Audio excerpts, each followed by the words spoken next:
6월 15일 월요일 복 있는 사람 큐티 본문 예레미야 1장 1절에서 10절입니다. 베냐민 땅 아나돗의 제사장들 중 hil기야의 아들 예레미야의 말이라. 아몬의 아들 유다 왕 요시아가 다스린 지 13년에 여호와의 말씀이 예레미야에게 임하였고, 요시아의 아들 유다의 왕 여호야김 시대부터 요시아의 아들 유다의 왕 시드기야의 11년 말까지 곧 5월에 예루살렘에 사로잡혀 가기까지 임하니라. 여호와의 말씀이 내게 임하니라. 이르시되 내가 너를 모태에 짓기 전에 너를 알았고 내가 배에서 나오기 전에 너를 성별하였고 너를 여러 나라의 선지자로 세우노라 하시기로. 내가 이르되 슬프도소이다. 주 여호와여 보소서. 나는 아이라 말할 줄을 알지 못하나이다 하니, 여호와께서 내게 이르시되 너는 아이라 말하지 말고 내가 너를 누구에게 보내든지 너는 가며 내가 내게 무엇을 명령하든지 너는 말할지니라. 너는 그들 때문에 두려워하지 말라. 내가 너와 함께하여 너를 구원하리라. 나 여호와의 말이니라 하시고, 여호와께서 그의 손을 내밀어 내 입에 대시며 여호와께서 내게 이르시되 보라, 내가 내 말을 내 입에 두어노라. 보라, 내가 오늘 너를 여러 나라와 여러 왕국 위에 세워 내가 그것들을 뽑고 파괴하며 파멸하고 넘어뜨리며 건설하고 심게 하였느니라 하시니라. 아멘. 오늘은 소명자의 길이라는 제목으로 하나님 말씀을 나누고자 합니다. 오늘부터 이 예레미야 본문으로 큐티가 시작되는데요. 예레미야 첫 번째 시간이기 때문에 예레미야가 어떤 사람이었는지, 그리고 그가 살았던 시대가 어떤 시대였는지를 한번 살펴보고 본론으로 들어가고자 합니다. 예레미야는 13살 때 하나님께 소명을 받아서 예언자가 되었습니다.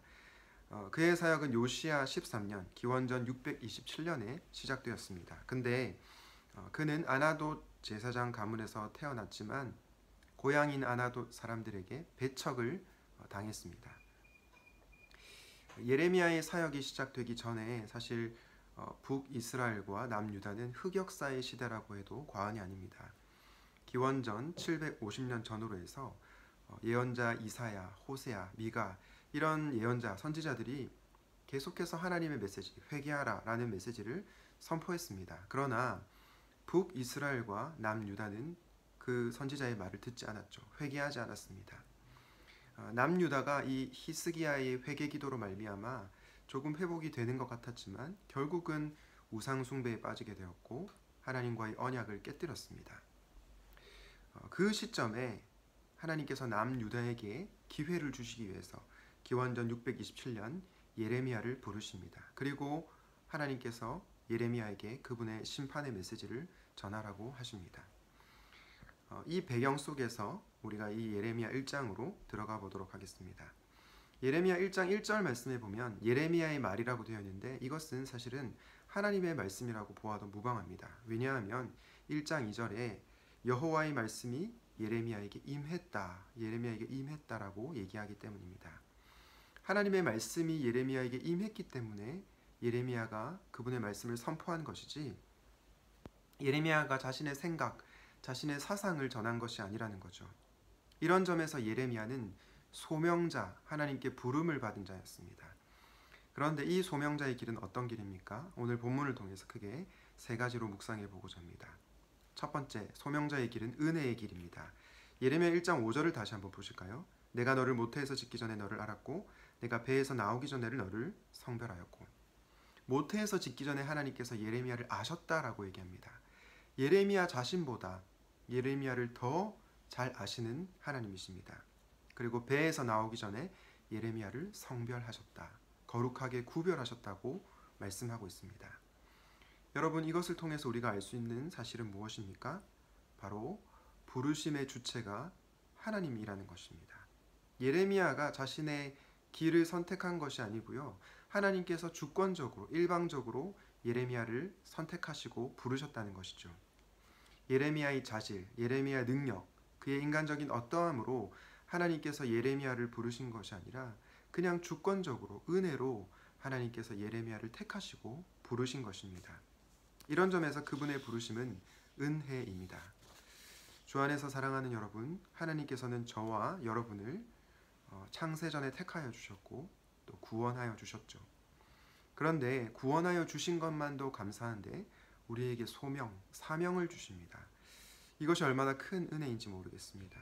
보잘것없는 나를 택하여 사명을 주신, 소명을 주신 하나님의 은혜를 기억하시기를 바랍니다. 그리고 여러분이 있는 삶의 자리에서 그 소명자의 길을 잘 걸어갈 수 있기를 간절히 바랍니다. 두 번째 소명자의 길은 외로운 길입니다. 예레미야 1장 6절 말씀을 보겠습니다. 내가 이르되 슬프도소이다. 주 여호와여 보소서 나는 아이라 말할 줄을 알지 못하나이다.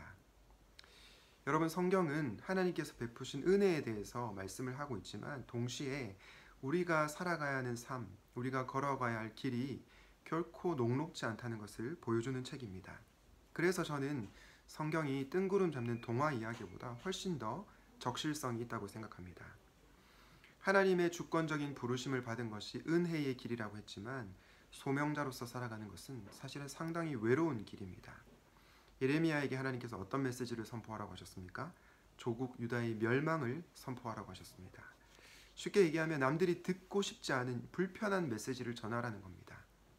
이 부르심이 쉬웠겠습니까? 그래서 예레미야가 내가 슬프도소이다라고 고백합니다. 그리고 이렇게 얘기하죠. 나는 아이라 내가 말할 줄을 알지 못한다라고 얘기합니다. 저는 이 부분을 보면서 모세가 떠올랐습니다. 출애굽기 4장 10절에 보면 오 주여 나는 본래 말을 잘하지 못하는 자니이다.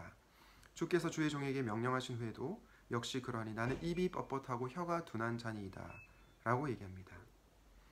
예레미야도 그랬고요. 모세도 그렇고 자신의 부족함을 느꼈습니다. 내가 하나님의 부르심을 부를 자격이 없다고 생각했습니다. 그런데 하나님께서 그들을 택하신 이유가 무엇입니까? 감당할 수 있기 때문이죠. 소명의 길을. 물론 인간적인 능력으로는 감당할 수 없지만 하나님께서 감당할 능력을 주시기 때문에 외롭고 힘든 길이라도 그 길을 걸어가는 것입니다. 여러분, 성경은 결코 우리에게 장밋빛 미래만을 얘기하지 않습니다. 주님을 따르는 길에는 때로는 울퉁불퉁한 길이 있고요. 그리고 굉장히 험난한 길도 있습니다. 어찌 보면 세상 사람들이 이해하지 못하는 굉장히 외로운 길입니다. 그러나 분명히 하나님께서 우리를 부르실 때는 분명한 이유와 목적이 있다는 것을 기억하시기 바랍니다. 마지막 소명자의 길은 하나님과 함께하는 길입니다. 예레미야 1장 8절을 한번 보겠습니다. 너는 그들 때문에 두려워하지 말라. 내가 너와 함께하여 너를 구원하리라. 여러분, 하나님께서 우리에게 소명을 주실 때 그 부르심이 너무 힘들고 외롭지만 우리 혼자 그 길을 걸어가지 않게 하십니다. 방금 말씀을 통해서 들으신 것처럼 하나님께서 내가 너와 함께 하겠다 말씀하십니다. 그리고 그 길의 끝은 항상 해피엔딩입니다. 오늘 마지막 예레미야 1장 10절에 보면 하나님께서 내가 오늘 너를 여러 나라와 여러 왕국 위에 세워 내가 그것들을 뽑고 파괴하며 파멸하고 넘어뜨리며 건설하고 심게 하였느니라 하십니다. 앞에 네 동사 뽑고 파괴하며 파멸하고 넘어뜨린다는 부정적인 의미를 가진 동사죠. 그런데 뒤에 두 동사 건설하고 심게 하였다는 긍정적인 그 뉘앙스를 가진 동사죠. 하나님께서는 이 동사를 통해서 처음에 심판하시지만 심판 후에 회복시키신다는 희망의 메시지를 전하고 있는 것입니다. 이렇게 해피엔딩으로 끝이 나는 것입니다. 주 안에서 사랑하는 여러분, 때로 하나님께서 우리가 감당하기 어려운 외로운 길로 우리를 부르십니다. 그 길은 은혜의 길이지만 외로운 길입니다. 그럼에도 불구하고 우리가 그 길을 걸어갈 수 있는 이유는 하나님께서 우리와 항상 함께 하시기 때문입니다. 저와 여러분이 여러분과 함께 동행하시는 그 하나님 때문에 우리가 소명자의 길을 걸어갈 수 있는 것입니다. 그리고 우리가 그 길을 걸어갈 때 그 길의 끝에 결과적으로 우리는 진정한 행복이 있다는 것을 발견하게 됩니다. 사랑하는 형제 자매 여러분, 때로는 소명자의 길이 외로운 길이라고 할지라도 하나님의 은혜를 기억하고 하나님과 함께 그 길을 걸어가시기를 주님의 이름으로 축원드립니다. 기도하겠습니다. 하나님 아버지, 때로 소명자의 길이 외롭고 힘든 길이지만 하나님께서 우리를 창세전에 택하여 주셨고 불러주셨다는 그 은혜를 기억하게 하시고 하나님과 함께 동행하며 소명자의 길을 끝까지 우직하게 걸어가게 하여 주시옵소서. 예수님의 이름으로 기도드립니다. 아멘.